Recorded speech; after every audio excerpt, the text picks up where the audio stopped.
I just started my coffee shop job 2 days ago. I'm loving it. I forgot how much I love just a simple job like that. In, out, your brain. You don't have to carry the weight of work home with you. You're not working from home. There's something nice about going out, being with people, socializing, being in community, making a cup of coffee, making people happy. This specific coffee shop too is so communal. It doesn't have that like corporate efficiency, gotta get it done. Like we are quick with our work. They have a community emphasis over a corporate efficiency mindset, I would say. And I'm really enjoying it. I'm having a great time. I forgot how much I love working at a coffee shop. I forgot how much I love being around different types of people. It's just so cozy and it's so fun and I love the atmosphere and I 10 out of 10 recommend it. Just go work on a Saturday morning at a coffee shop. That'll cure all your depression. I think this episode is going to go up between Christmas and New Year's. This is the time of year where a lot of us start to reflect. I personally reflect 2 times in the year.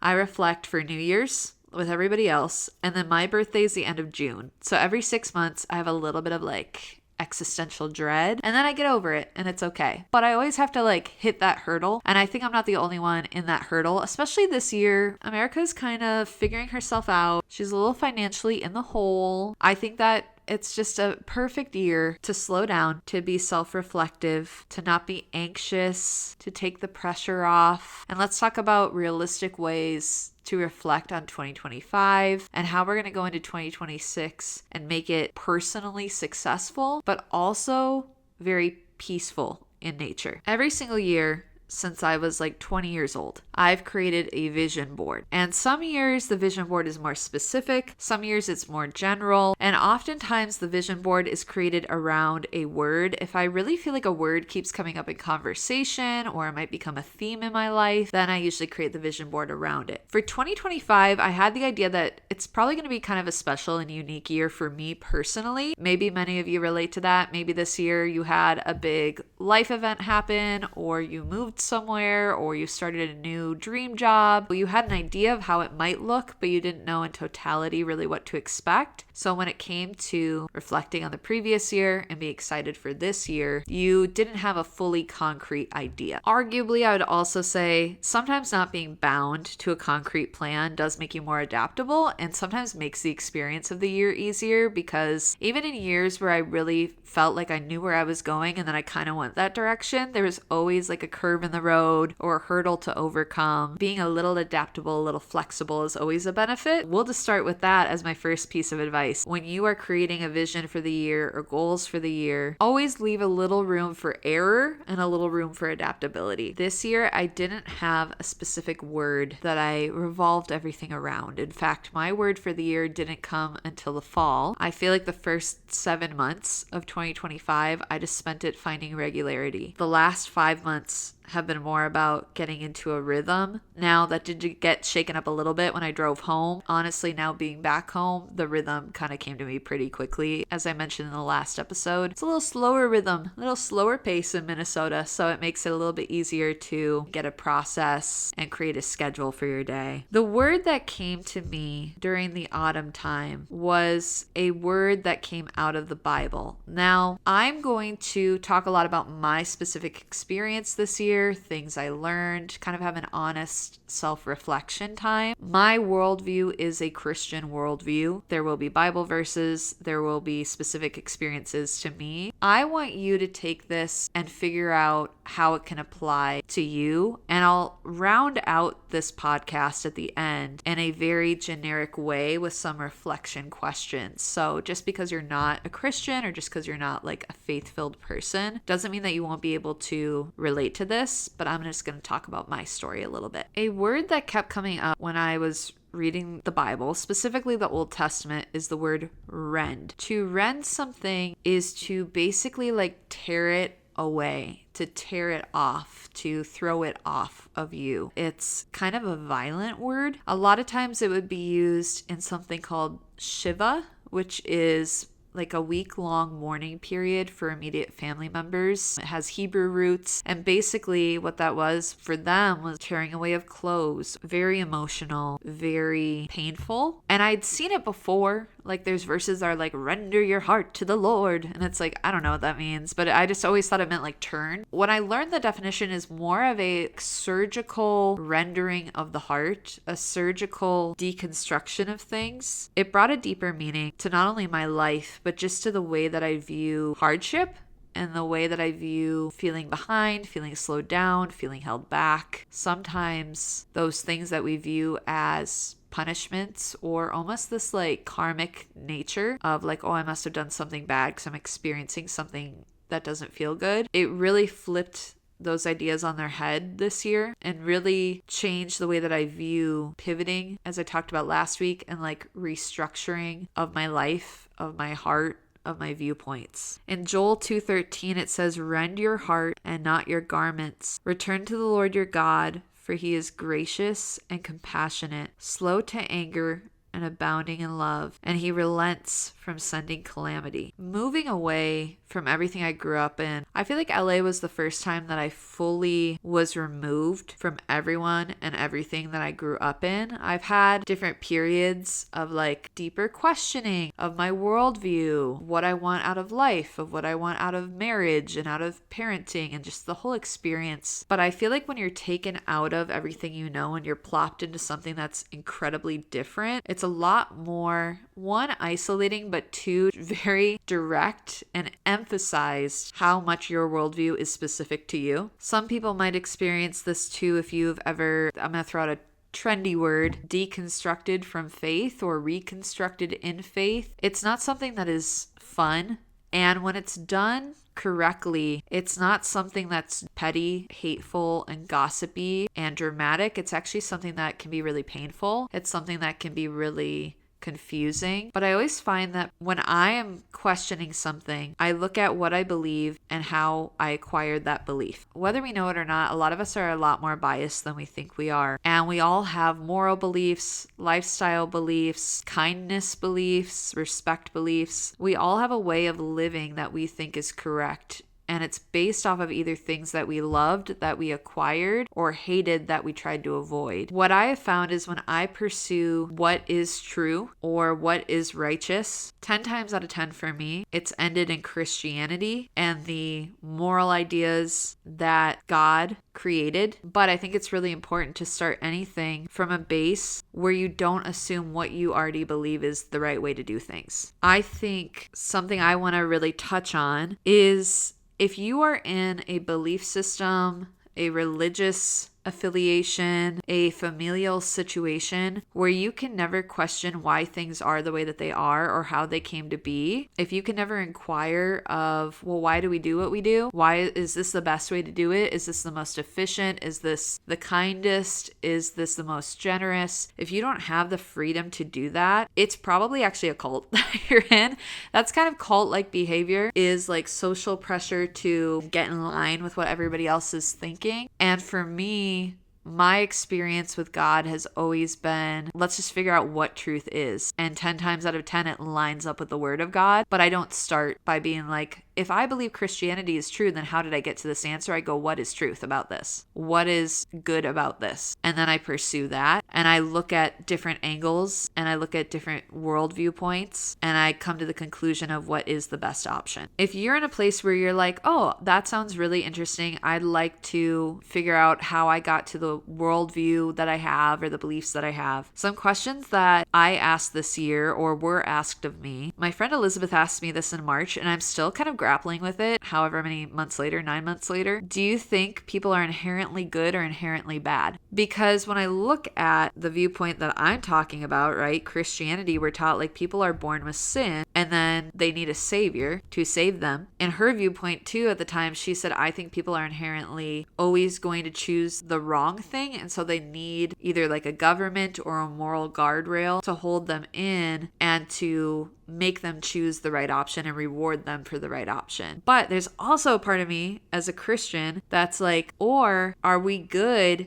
and then we live in a sinful world, and through abuse or neglect or trauma, we start to get in habits of choosing the wrong things. I don't know. I'm still working through that one. It's a good question though, because it really starts to determine the way that you think about the whole world and like your whole perspective on other people, on your own self-image, on like your family. Are people inherently good or are they inherently bad? And when you're reflecting on these things, whether they are simple answers or more complicated ones, also be okay to just like step away and come back to them. Because for me, I still don't have that answer and it's 9 months later. And I'll probably be asking myself that for the rest of my life. Another good question that I started to ask myself this year when I was feeling like I hadn't accomplished anything or I wasn't like productive enough is, what do I classify as success? And like, how did I come up with the definition of success? Through this process of rendering, a huge thing that I discovered is God wasn't tearing me apart. He was tearing things open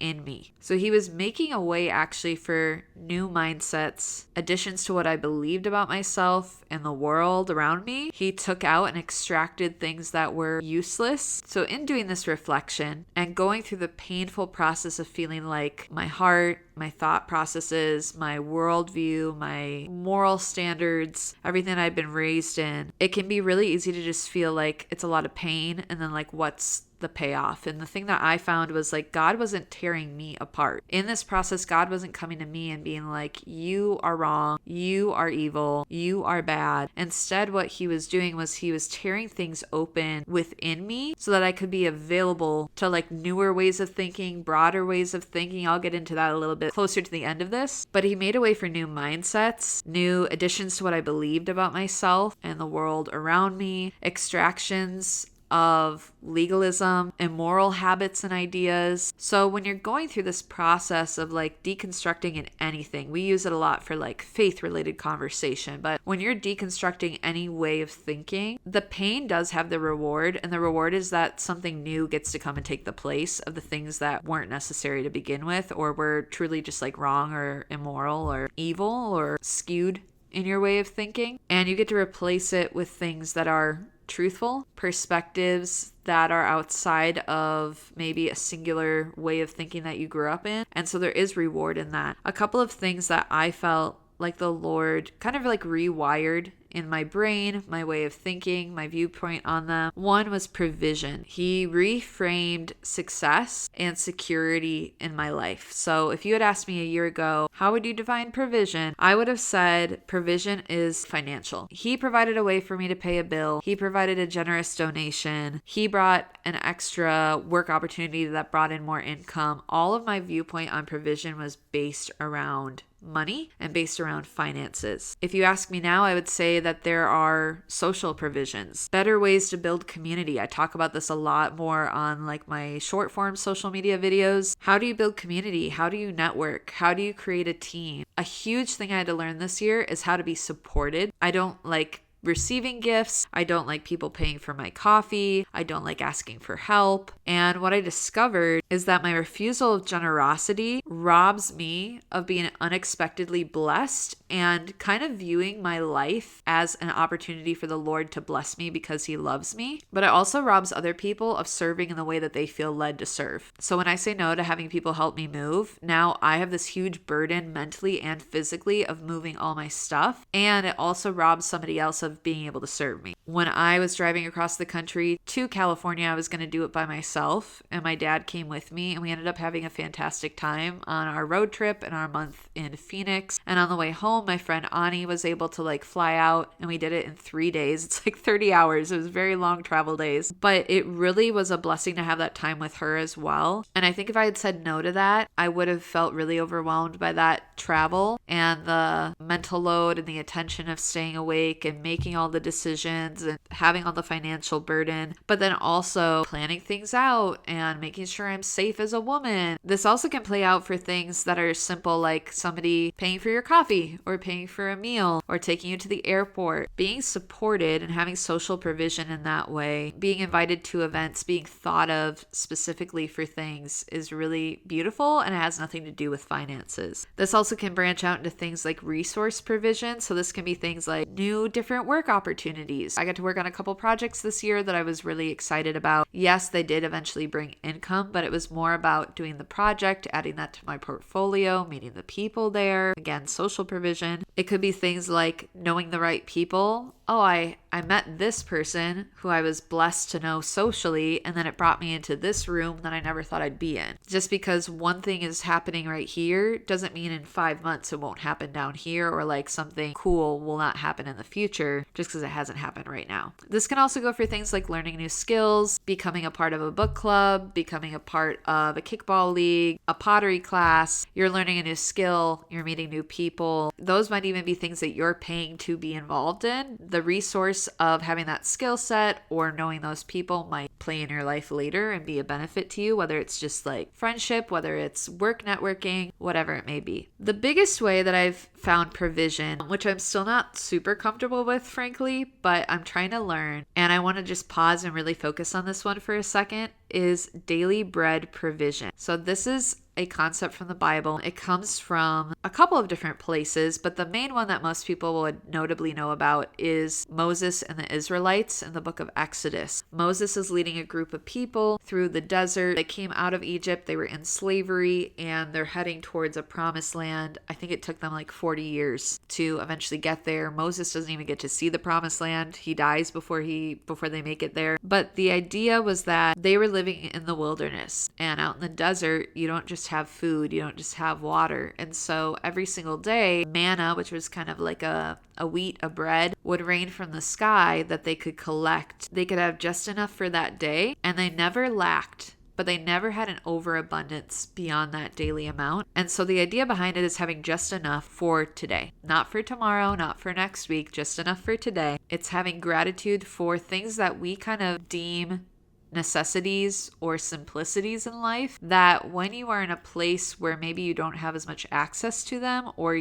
that access to those items are threatened, you start to have a little more gratitude for those things. I have moved 5 times in the last year and a half. 2 of those were cross country. The gratitude for having my own room, for having a peaceful place to sleep, has really grown tenfold in the last year and a half. Being unemployed for 11 and a half months, I was praying before every meal in LA. I really need to get back into that habit. I was just so grateful for the food in front of me. I wasn't guaranteed food tomorrow. I wasn't guaranteed that I was going to be able to afford my groceries next week, but I knew that I could eat today. And so I decided to focus more in on gratitude for that specific meal. I was grateful for the people I got to interact with, because realistically, like, I will never be in Minnesota, in LA, in this home at 30 years old, interacting with the people I interact with ever again in my life. There's a gratitude and a presentness that you just feel really grateful for. It's that feeling of when you look around a room and you're like, I won't have this forever, so I'm going to be grateful for it right now. Other areas this plays out is things like a working car, being able to do 2 cross-country trips this year, being able to get around Los Angeles and in the traffic. That's a humbling moment. And I think just overall, having the ability to live a regular life, to pay my bills, to have some stability, to feel peace, that really has stood out to me. It's interesting. I was kind of putting together my little layout of what I wanted to talk about on this podcast, and I've been reading in 1 Kings, and frankly, like, I came from 1 and 2 Samuel into 1 Kings. 1 and 2 Samuel were about King David and King Solomon. Very emotional, all the ins and outs of their reign, all the things that they went through, the moral failures they had, the spiritual successes they had. It was so interesting and so relatable. And I got into 1 Kings, and it was like, and then this person had a son, and that son was more evil than his father. And then he had a son, and he was more evil than his father. And it was just like that for like 16 chapters. It was just me reading like a lineage. And I know we need to have the lineage for historical reference and reasons. I totally get that. But at the same time, frankly, I'm a little bored. So I definitely went into my quiet time yesterday being like, I don't even want to do this anymore. Like, I'm so bored. I need something new and fresh. Like, I'm kind of over all this. And yesterday's story in 1 Kings 17 was about a prophet named Elijah. He's sent to the brook of, I think it's called Kerith. I think that's how you pronounce it. And the first thing that stood out to me is when I see a name, I look at what names mean. Kerith, or Cherith, is to cut out or cut away. Now, I just told you my word of the year is render, to tear out and to like violently remove. Kerith is to cut out and cut away. So immediately I'm like, that's a little too specific. That's a little too on the nose. In this story, this prophet is sent to this brook. He's all alone. He's isolated. He probably felt like he could do more for the Lord by being prophetic with kings and rulers and calling out sin. And instead the Lord is like, no, go to this brook, be alone, be isolated. Every single day, he is fed bread by ravens, which is like such a Snow White moment, honestly. That point is important because one, birds could have probably met him and wherever he came from. Wherever he left to go to this brook, the birds probably could have just brought the bread there. But God is controlling these birds to only feed him in this area when he's obedient. Two, ravens are unclean animals. There would be this cultural idea that you would not be fed by ravens because they're gross animals. They're unclean. They make you unclean. And so the first thing that God does is he asks Elijah to come out of being visible, being prophetic, and working in his gifts and his skill sets in front of other people. And he meets the Lord and rests in a place where he's by himself. He also has to throw off these cultural mindsets of what is good or not good and what's acceptable and not acceptable. Once Elijah spends time with the Lord there, then he's instructed to go find a widow, which that on its own is like, culturally, why would a man go talk to a widow? Why would he ask a widow who has nothing? They were realistically one of the more impoverished people in society. Why would God ask him to go talk to a widow about getting food and being provided for? But two, God sends him to a Gentile woman. So we have the Jews and we have the Gentiles, and the Jews felt that they had a right to God that Gentiles did not have, and they had a cleanliness, and that Gentiles who didn't believe in their God were not spiritually clean, basically. So again, Elijah is being asked to not only be isolated, to take a pause in his life, but he's being asked to throw off the idea of what is good, through what vessel he can receive provision, through what is clean or not clean, through what is spiritual or not spiritual. And he goes to the widow and she says, basically, I only have a day's worth of oil and flour. And this widow has a son who's very young. And Elijah goes to her and he asks for water. And he asks her to make him a cake, which is basically, as I understand it, like a little bread cake thing, basically. It might be like a biscuit, but he asks her to take the oil and the flour and to make this cake for him. And she uses her last day's amount that she has, and she feeds Elijah through her obedience to feeding him, even when she didn't have enough for herself and her son. She didn't have enough for any other days. She had no more food. The Lord ends up providing for her for the rest of her life, and every day she has just enough to make it through the day. And I felt like reading that yesterday was such a good closeout to 2025 for me, because daily bread has been such a hard thing to adapt into, because I was very much raised in this, like, you should have this much in savings, 6 months for safety, you should have this much for health insurance, you should have this much for retirement. If you want to retire at this age, you need to acquire this much money. This is what the cost of living is. How are you ever going to rent? There's a lot of anxiety around finances, and I don't think that there's anything wrong with being financially wise. I want to be careful with how I say this, because there's nothing wrong with wanting like legacy for your children. I don't think there's anything wrong with saving or budgeting. That's not what I'm saying. But you might be asked by God to give up the idea of what is financial success. And you might be asked by God to go do something that costs you everything financially, relationally, culturally, spiritually. And you have to decide if you're going to walk in obedience, even if it means you only get enough for today. 2025 really showed me in the area of provision that God didn't give me abundance this year, but he did grow my faith, and faith and character arguably is all we're bringing with us when we die. So if you're God and you're thinking long term and you're thinking the long game, what's going to be more important to you? Is it that you have loads and loads of money to pass down to your children and you're wealthy and you're a millionaire and you have a huge house? Or is it that your character is well developed and your faith is strong? Another area that the Lord really taught me about was humility. I needed to have an honest self-reflection this year because I'm not a prideful person in a sense of like, I always think I'm right, or I can't say I'm sorry, or it's my way or the highway. I'm not prideful in that way, but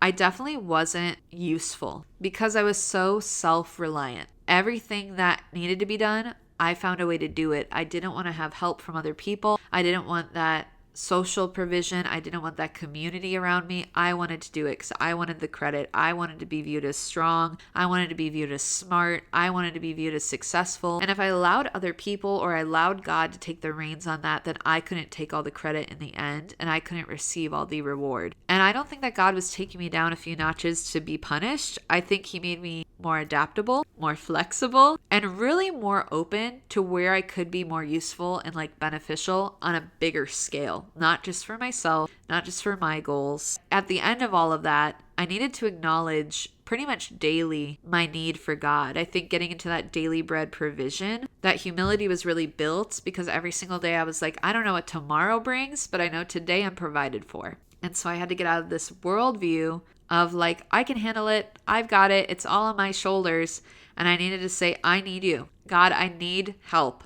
I can't do this. I don't know how I'm going to pay this bill. I don't know how this is going to be accomplished. I don't know if I'm doing the right thing. I need guidance. I need clarity. And it just made me honestly like a more well-rounded person. And it also threw off those cultural ideas and those things that I deemed normal that really were limiting me to how I could be useful on a broader scale.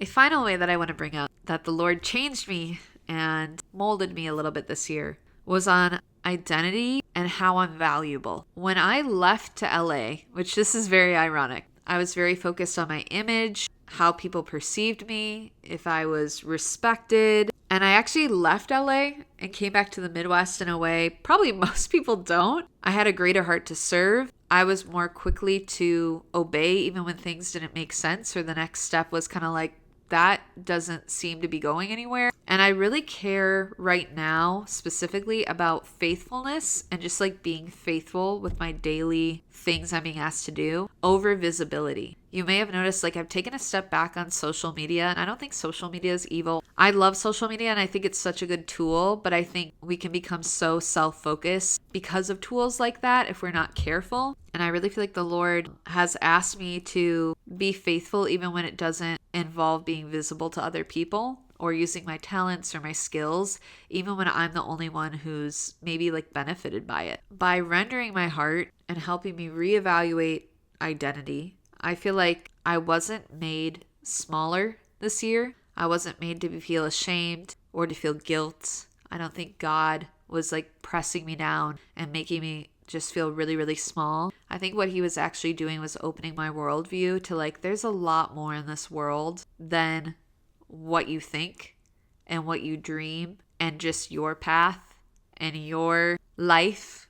And I think he gave me like a greater perspective and a bigger worldview around me to watch out for and to be aware of and to be in tune with. Who says that I can't be useful in one aspect of somebody else's story? But if I'm so focused on myself and my story and my wants, I may never be used there. I may completely miss this opportunity over here to serve somebody else, to help somebody else, to build something for somebody else's benefit, because I'm so focused and dialed in right here on me all the time. Maybe some of those points you feel like you relate to, and maybe you want to start by asking yourself some questions. This is the part of the podcast where we're kind of coming around the bend and we're coming home to the end of this. Let's talk about reflection and getting in a good mindset as we start this new year. I want you to slow down. There's a tendency to speed up. There's a tendency to do more. There's a tendency to achieve. And instead, I actually want you to pull back. I want you to slow down. I want you to take the pressure off. We make success singular, so visible. And the reality is that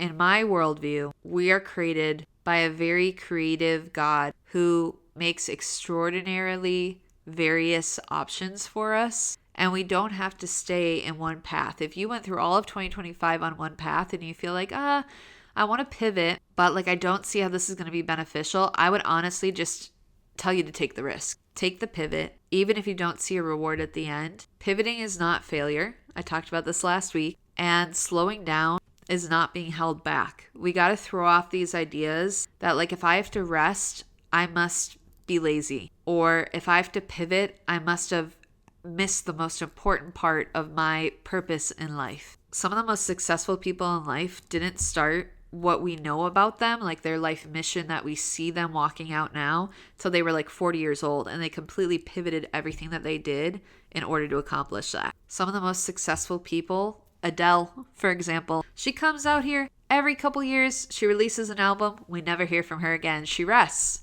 she has her family, she enjoys the life that she's created, takes creative freedom and time to create something good to bring that out and be visible again. She's not constantly in the forefront, always asking for fame, always asking for attention. And I think slowing down and reflecting is an important part of the process of human success. And it also, frankly, when we stop putting guardrails and limits on ourselves of like what we can do or should do, and we instead just open ourselves to every opportunity that's available to us by God, I think we're going to have a much more fulfilling year in this next year than we did in this previous year. Now that I've talked a little bit about how this year has impacted me, changed my way of thinking, changed my viewpoint on the world, let's talk about how you're going to reflect, get in a good mindset, and start the year. The first thing we need to begin with is slow your roll. Take the pressure off. Everybody right now is going to be very anxious about all the things that they didn't do and what they want to accomplish. And they're going to have 25 big goals for this next year. And they're going to be set out to accomplish all of them in one day. And I just need you to like slow down. First of all, stop comparing yourself to other people. That has never benefited anybody. That's never been helpful. And it certainly isn't going to be helpful today. But two, I think sometimes the harder thing to throw off is not so much like, oh, I am not like my friend, or I'm not as good as this person in my family. Sometimes it's harder to throw off I'm going to use the word limerence. I know that's like a very hot word right now. A lot of times people talk about limerence as this like romantic sense, like, oh, somebody I can't have, somebody I can't attain. Whatever you feel you're lacking, sometimes we go in limerence for other people to resolve that, even though we don't have any way to like attain that relationship, and it's kind of like a dead end way of dreaming. But I think a bigger issue that I see, at least within myself and within other people, is this idea of measuring up to who we thought we'd be and where we thought we'd be. And so there's almost this aspect of limerence for our own life, where we go like, oh, I thought I would be married by this age and have kids by this age and own a house by this age. And you feel like you're behind on all these milestones, and how are you ever going to catch up? And you almost create like a false god out of this person that you thought you would be, and you're not, and you're never feeling satisfied because you're never that person. And so when you're sitting down to reflect on this year and to start planning for the next, the first thing that you need to do is you need to throw off the idea that there is a version of you that's better out there somewhere. We're all called to very distinct things, different things. We all have different paths. There's different goals. There are areas in which I'll be asked to step out in faith this year that will seem minimal to somebody else who has been following the Lord for 100 years. And there's someone who just started following the Lord yesterday who's going to see that as like, oh, that's so unattainable for me, because they're just not at that place yet, and they're not being tested in that area yet.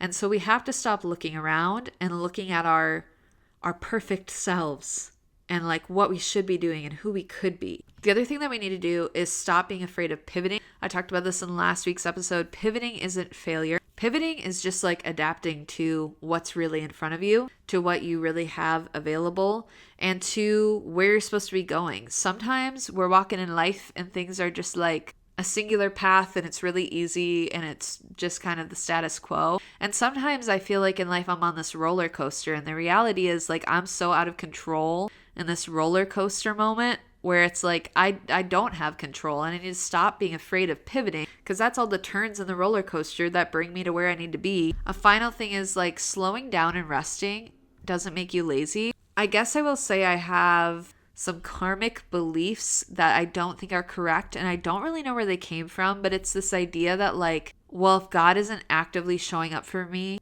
visibly every single day, then he must not love me. Or if God doesn't come through for me in this way, then he must not love me. Or if he's holding me back here, he must not love me. I know that grew in my season of like the 5 years waiting before I went to LA. I know I felt like, oh, he's holding me back, or like maybe there's a lesson I'm not learning, and I would just get like obsessive about that type of stuff. And the reality is sometimes, like Elijah we talked about earlier, sometimes like you just need to rest.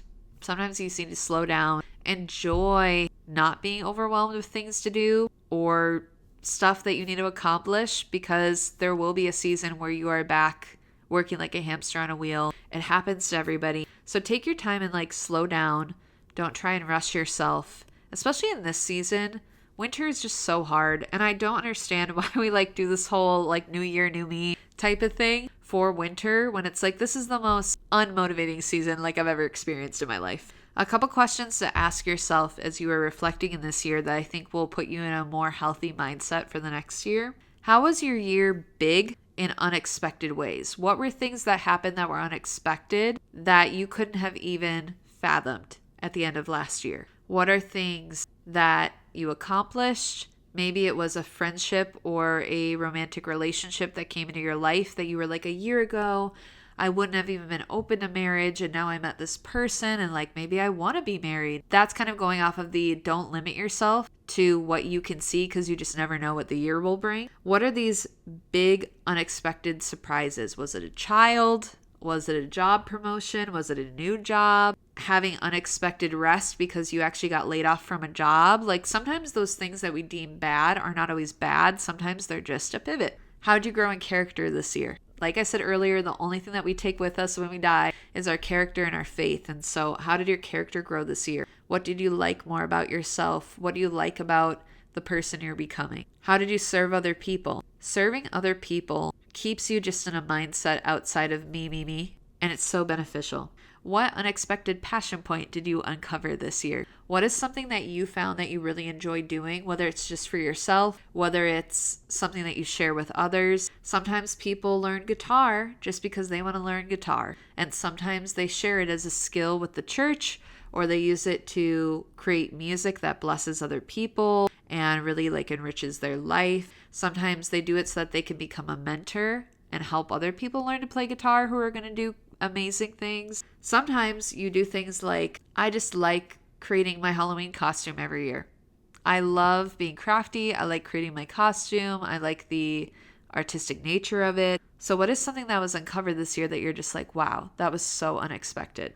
In the age of trying to rest more and worry less and be less anxious, what is something that actually aided you in that rest? What helped you not feel guilty in slowing down, in resting, in enjoying life presently? What generational issues did you stop in their path? What are things that are very normal for your family that have been very detrimental to you that you do not want to pass on to your children, to your nieces and nephews, to your friends' kids? How did you show up fully in what you feel called to do in life? What are things that you did this year that made you just feel so fulfilled? Even if they didn't make money, even if you didn't get a reward or a promotion, even if nobody else saw it, what are things that you did that just made you feel joyful and fulfilled and excited about waking up in the morning, that brought you community you never would have thought you could be a part of, brought you friendships you couldn't even have dreamed about a year ago? And the final question I'm going to give you, you can obviously do as many questions as you like to be as self-reflective and detailed as you want. But the final question is, what is the next step of obedience you need to take? When you start evaluating all those things about yourself, what do you feel like you're being led to do next? Whether it's small, whether it's big, what is the next step of obedience that you need to take? I'm going to end the podcast with this verse. I feel like it wraps up everything that I've talked about this entire episode. Jeremiah 24:7. I will give them a heart to know me, that I am the Lord, and they shall be my people, and I will be their God. They shall return to me with a whole heart. Thank you so much for listening. I hope that this episode blessed you and brought you peace. If you don't mind, I would love for you to subscribe and follow me, whether you are on YouTube or Spotify, and obviously give this episode a thumbs up or a like. And I am excited to see what you guys all decide on doing for the next year and what your goals are and seeing your vision boards. And I'm excited to catch up with you in 2026.